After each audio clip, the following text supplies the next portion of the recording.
Straight ahead on Law and Crime Daily. Harmony Montgomery was murdered in Manchester in early December of 2019.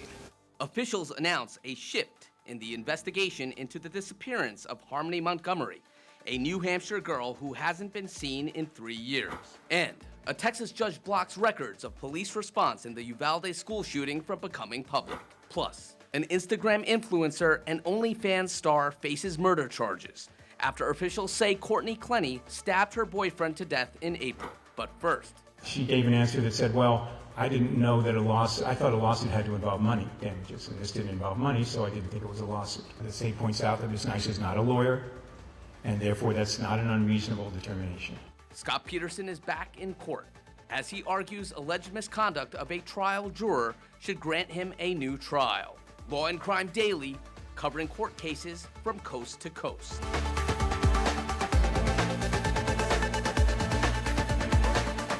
Welcome everybody to Law and Crime Daily. I'm your host Imran Ansari. Convicted murderer Scott Peterson makes his final case for a new trial, nearly 20 years after his pregnant wife Lacey vanished on Christmas Eve. Law and Crime's Anjanette Levy is here with what Peterson's attorneys and prosecutors argued in court. Anjanette? Imran, Scott Peterson wants a new trial because he said that one of the jurors lied on her questionnaire and she was one of the ones who found him guilty of murdering his wife Lacey and their unborn son. He says that she was biased. Now, this hearing is a pretty big deal. This is actually the first time since 2003 that a television camera has been allowed in court for the Peterson case. His trial was not televised. Now, his attorneys claim juror Rochelle Nice, who you see right there, she was nicknamed Strawberry Shortcake.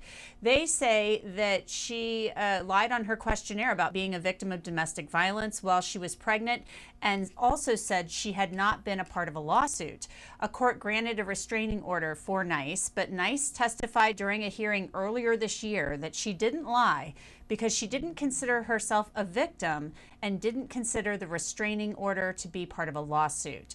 But Peterson says that doesn't matter. His lawyers have also pointed to letters that Nice wrote to Peterson when he went to prison, where she tried to get him to confess to the crimes. Question 54 was the lawsuit question, and there were two different lawsuits. And with respect to the restraining order, there was an explanation given. So Ms. Nice was asked, why didn't you reveal the restraining order on the juror questionnaire when you were asked if you were involved in any lawsuits? And she gave an answer, and she said, as Your Honor suggested earlier, we're back to that, she gave an answer that said, well, I didn't know that I thought a lawsuit had to involve money damages, and this didn't involve money, so I didn't think it was a lawsuit. And the state suggests that the state points out that Ms. Nice is not a lawyer, and therefore that's not an unreasonable determination. The very next explanation is in substantial tension with that explanation, and the very next explanation deals with the civil damages lawsuit. Ms. Nice was asked, why didn't you put that on the questionnaire? And her answer was, well, there were no subsequent proceedings, I dismissed it. If you didn't reveal the restraining order because you thought it didn't involve damages, the civil lawsuit did involve damages, so you should have revealed that. And if you didn't reveal the civil lawsuit because you dismissed it and there were no subsequent proceedings, you should have revealed the restraining order litigation, because not only were there subsequent proceedings, you testified in December of 2000, but there were the subsequent violations. Now, prosecutors do not want Scott Peterson to get a new trial, of course. They say Nice was a fair juror, and just because of the answer on her questionnaire, it doesn't necessarily mean that she lied. The court's already pointed out several mistakes on there where she's inconsistent on her answers.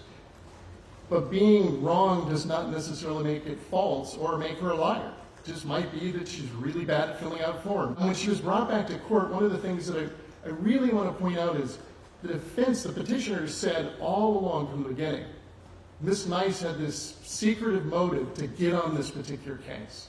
And finances was the way that she was going to do this. She was going to, in a sense, lie to the court about her ability to sit on this jury. Now, the judge will consider all of the issues raised at this hearing and then issue a decision about whether or not she believes Scott Peterson is entitled to a new trial. That, of course, could take some time. The judge was brought in from San Francisco County to hear this case, and she has been no nonsense and asked a lot of questions of the lawyers as they argued. Imran? Okay, thank you, Anjanette. And along with Anjanette, joining me today are law and crime analyst Julie Rendelman, former prosecutor and criminal defense attorney Taylor Koss. Julie, I want to ask you, what's the likelihood of getting a new trial based on the juror's failure to admit that she was an alleged victim of domestic violence? I think it's going to be tough, and the problem is not only do you have to prove that you have to prove she lied, and really that she lied for the purpose of getting onto this jury. Her actions afterwards indicate someone that clearly thinks he's guilty, but her position is the reason I think he's guilty is because I sat through the entire trial, heard the evidence, and believe he's guilty. So the real question is, well, did she purposely lie about this information in order to maneuver her way to get on this jury, and therefore she wasn't a fair and impartial juror going in? I think it's tough to get over that barrier of proving that she intentionally did it in order to get onto this jury. Okay, and Taylor, what are some of the problems the state could face if, in fact, a new trial is ordered? Yeah, Imran. So, the biggest hurdle, the biggest obstacle facing the prosecution is, of course, time. This is a murder that happened 2 decades ago, over 20 years ago. And so a lot of time has passed. So what does that mean, practically speaking? Witnesses. First, you have to look at all the police witnesses. Where are they? Many have clearly retired since then, and you're going to have to get them back from wherever they may be all across the country. Civilian witnesses, where are they? Where are they? Have all the evidence been preserved? Is it still, easily accessible? So time is not a prosecutor's friend. 20 plus years later is not an optimal situation for them to have, to retry this case. So they are strongly opposing this and hoping that the judge doesn't grant this relief. And Anjanette, Peterson was sentenced to death at his first trial. Would he face the possibility of the death penalty at a second trial? Imran, I think that's highly unlikely. First of all, there's a moratorium on the death penalty in California. Governor Gavin Newsom, of course, is opposed to the death penalty, and executions there are rarely, if ever, carried out. Also, as part of this whole thing, a resentencing was actually ordered for Scott Peterson. It was determined by an appellate court that the judge improperly excluded some jurors who were opposed to the death penalty. So the judges there sent it back to the trial court, said you have to resentence him. So instead of arguing for the death penalty in this instance, prosecutors said, you know what, we're not going to argue for that. We'll just do life in prison without parole. Yeah, no, great analysis, and we'll be keeping tabs on what happens in court. Still ahead on Law and Crime Daily, Courtney Clenney, an influencer with more than 2 million Instagram followers, is arrested for the murder of her boyfriend 4 months after his death. But first, a judge rules on whether police response records in the Uvalde elementary school mass shooting can be released to the public.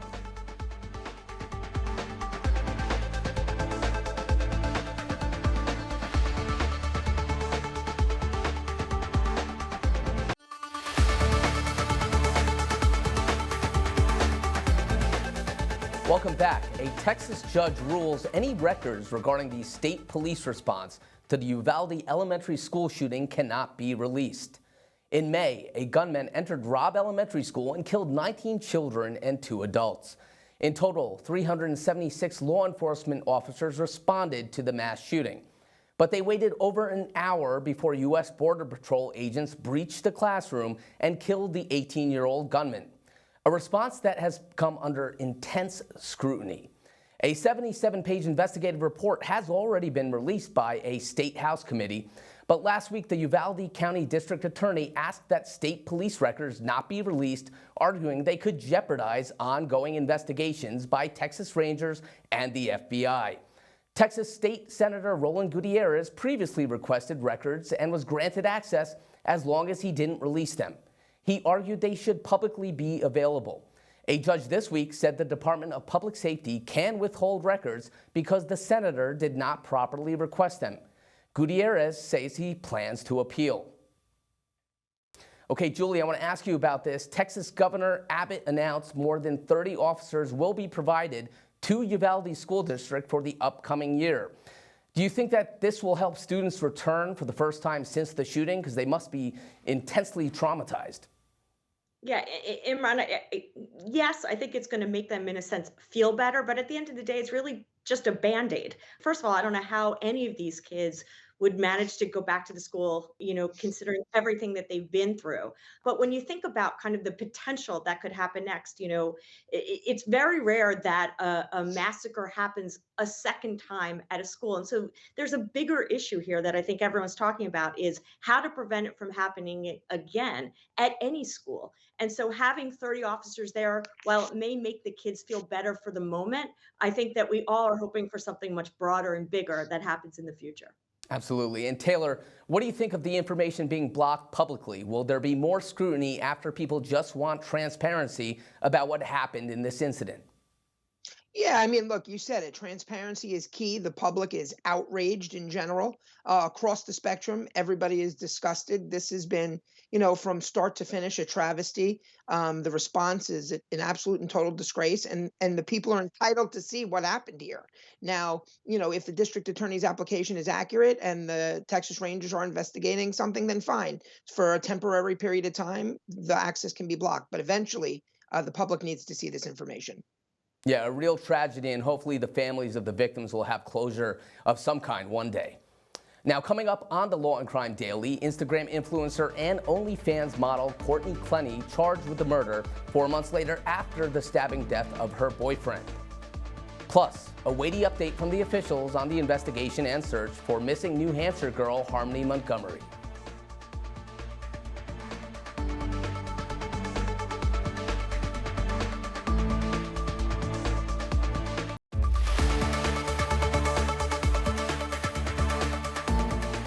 Welcome back to Law and Crime Daily. An Instagram influencer and OnlyFans star, Courtney Clenney, is arrested, suspected of stabbing her boyfriend to death in Miami 4 months ago.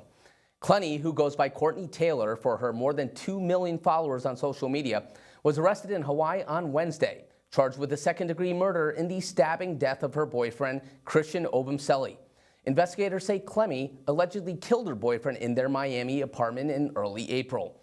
Clenney's attorney insists the social media influencer stabbed him in self-defense after he grabbed her by the throat.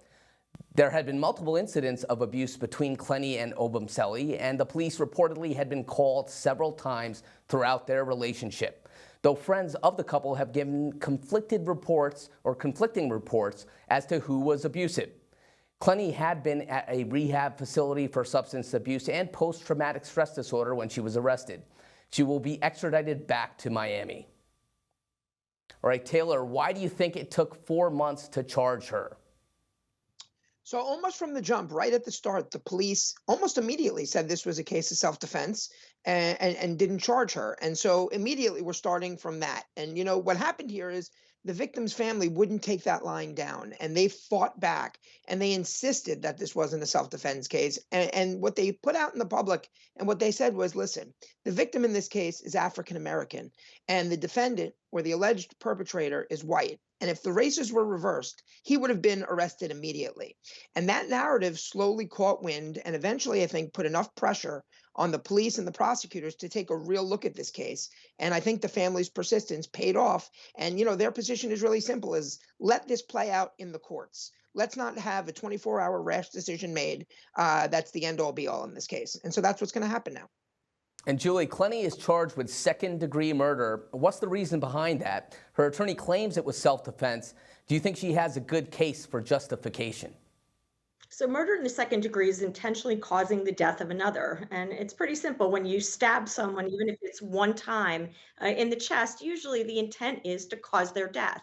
The question is whether or not she has self-defense. And we really don't know. It's a bit early to tell. The first thing we're going to want to know is whether she had injuries that night that are consistent with self-defense. What are the prior incidents about? Is she the aggressor in the prior instance? Or is he the aggressor in the prior instance? There's so many things that we still don't know, and time will tell whether or not they're able to show that self-defense gets her out of this murder. Yeah, we're still in the infancy of the case, and we'll be keeping tabs on how things unfold in court. But when we come back here at Law and Crime Daily, officials make an announcement of a shift in their investigation into the disappearance of missing New Hampshire girl Harmony Montgomery.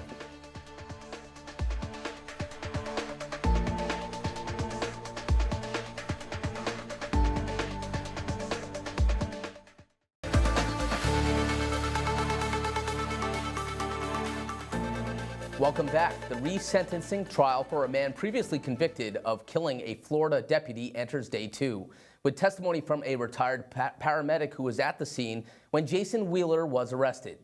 Wheeler was convicted in 2006 of first-degree murder of a law enforcement officer with a firearm, 2 counts of attempted murder, and 2 counts of aggravated battery. A year after he shot and killed Wayne Coaster and injured 2 other deputies during an apparent ambush.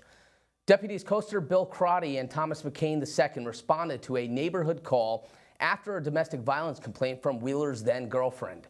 When deputies arrived, they were ambushed. Coaster was shot in the head at close range, and the other deputies were also shot. After a massive manhunt, Wheeler was involved in a second shootout with law enforcement in which he was paralyzed. He was ultimately sentenced to death, but that sentence was overturned when Florida ruled a death penalty recommendation must be unanimous. On Thursday, the paramedic described the scene when he realized Wheeler was injured. I observed him, best I recall, he was laying face down and handcuffed. The brush had been mashed down, so it's hard to describe, but the brush was almost as tall as me, or roughly. It had been mashed down flat. He was laying face first, handcuffed to his back. Myself and Chris Stevens began to remove his clothing to examine for injury, and as we removed his clothing, we discovered an injury in lower back. I believe there was one left forearm, trying to recall, like a through and through, and then there was one in his leg that looked like it had been water soaked. And authorities in New Hampshire are shifting their search for Harmony Montgomery as a missing girl to a homicide investigation. Harmony was last seen in 2019 when she was living with her father and stepmother in Manchester, New Hampshire. Harmony wasn't officially reported missing until nearly 2 years later. Officials say her father, Adam, told Child Protective Services the girl had been living with her mother, Crystal Sorey. Sorey says that isn't true. Adam is being held on charges of abusing Harmony before she went missing. But so far, no one has been charged in connection with her disappearance. Kayla Montgomery, Harmony's stepmother and Adam's estranged wife, was charged with fraud for collecting food stamps in Harmony's name after the girl went missing. At a press conference Thursday afternoon, authorities said recently obtained biological evidence confirmed Harmony was murdered. They said no remains have been found and that their focus is now to get justice for Harmony. Back in January, we announced that then 5-year-old Harmony likely disappeared sometime between November 28th and December 10th of 2019. Since that announcement, members of my office, members of the Manchester Police Department, the U.S. Marshal Service, the FBI, and other law enforcement have devoted thousands of hours gathering evidence and pursuing numerous leads. All of these efforts have led us to conclude that Harmony Montgomery was murdered in Manchester in early December of 2019. At this point, while Harmony's remains have not yet been located, we do have evidence, and that our investigators will continue to seek justice and search for her remains. Now, law enforcement are seeking information from the public. So if you have any information that can help them in that investigation, please call or text the 24-hour tip line at 603-203-6060. That's 603-203-6060. Now, Taylor, I want to get your take on what has been breaking in this story. This has been an ongoing investigation for a while. How did we get here, and what led to this announcement today from law enforcement? Yeah, this has been a long time coming. You know, as we know now, Harmony's been missing since late in 2019. But you know, you have to remember, we didn't learn about this until almost 2 years later. So there was a 2-year period of time where everybody thought everything was fine. And so it took a little bit of time for law enforcement to catch up and to really get deep in this investigation. But credit to them, because they never quit. You know, these stories from the parents and the step parents never panned out. They were foolish and nonsensical from the beginning. And, several months ago, we learned that they stormed the apartment building, the authorities, and they took out a refrigerator. And today we learn the presence and the discovery of some sort of biological material that leaves law enforcement confident enough to say that she's been murdered. So I think it was the breakthrough on the scientific evidence that allowed them to come to this conclusion today. Yeah, and Julie, Harmony's father and stepmother mother have been held on other charges somewhat related to the case. Is this a tactic from law enforcement to keep them, quote, close, so to speak? Look, anytime there is a child missing, you're going to want to do your best, especially if you think that you have the suspects. You're going to try to charge them with anything you can.